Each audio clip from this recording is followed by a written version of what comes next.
கர்த்தருடைய நாமத்துக்கு ஸ்தோத்திரம் உண்டாவதாக. ஆதியிலே உடன்படிக்கை இருந்தது இல்லையா? தேவனோடு நிறைய பேர் உடன்படிக்கை பண்ணாது நாம் பார்க்கிறோம். இப்பொழுதும் நம்மோடு உடன்படிக்கை செய்திருக்கிறார். எப்படி என்று கேட்கிறீர்களா? ஞானஸ்தானம் மூலம் நாம் உடன்படிக்கை கொண்டிருக்கிறோம். ஒருவர் ஜலத்தினாலும் ஆவினாலும் பிறவாவிட்டால் தேவனுடைய ராஜ்யத்தில் பிரவேசிக்க மாட்டான். முழுக்க ஞானஸ்தானம் ரொம்ப ரொம்ப அவசியம். தெளிப்பு ஞானஸ்தானம் அல்ல, முழுக்க ஞானஸ்தானம்.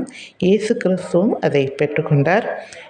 இப்போ நான் எதுக்கு சொல்கிறேன்னா, ரோமர் புஸ்தகத்தில் 6ஆம் அதிகாரத்தில் 1லேருந்து நீங்கள் வாசித்து பார்த்தீங்கன்னா தெரியும்.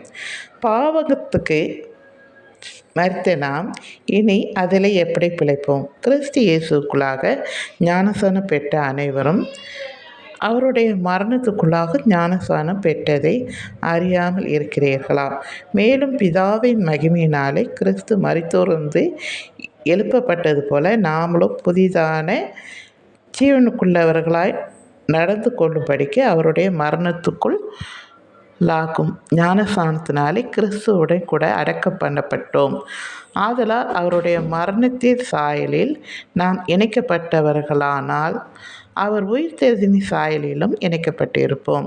நாம் இனி பாவத்துக்கு ஒழியம் செய்யாதபடிக்கு பாவ சரீரம் ஒழிந்து போகும் பொருட்டாக நம்முடைய பழைய மனுஷனை அவரோடு கூட சிலுவையில் அறையப்பட்டது என்று அறிந்திருக்கிறோம்.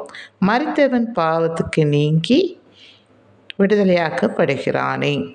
ஆகையால் கிறிஸ்துவனுடைய கூட நாம் மரித்தோமானால் அவருடைய கூட பிழைத்தும் இருப்போம் என்று நம்புகிறோம்.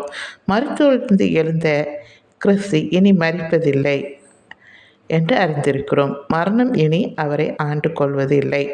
அவர் மரித்தது பாவத்துக்கென்று ஒரே தரம் மரித்தார். அவர் பிழைத்திருக்கிறது தேவனுக்கென்று பிழைத்திருக்கிறார். அப்படியே நீங்களும் உங்களை பாவத்துக்கு ஆக்கவும் நம்முடைய கர்த்தராகிய இயேசு கிறிஸ்துவுக்குள் தேவனுக்கென்று பிழைத்திருக்கிறவர்களாகவும் எண்ணிக்கொள்ளுங்கள். ஆகையால் நீங்கள் சரீர இச்சைகள்படி பாவத்துக்கு கீழ்ப்படியத்தக்கதாக சாவுக்கு ஏதுவான உங்கள் சரீரத்தில் பாவம் ஆளாது இருப்பதாக என்று சொல்லப்பட்டிருக்கிறது. அதாவது முழுக்க ஞானஸ்தானம் எடுக்கிறது நாம் பாவத்துக்கு சேர்த்து நீதிக்கு பிழைக்கத்தக்கதாக அந்த ஞானஸ்தானம் ரொம்ப முக்கியம் என்று சொல்லப்பட்டு இருக்கிறது. எனக்கு அன்பானவர்களை முழுக்க ஞானஸ்தானம் எடுக்காதவர்கள் எடுத்துக்கொள்ளுங்கள். சரிங்களா? தேங்க்யூ.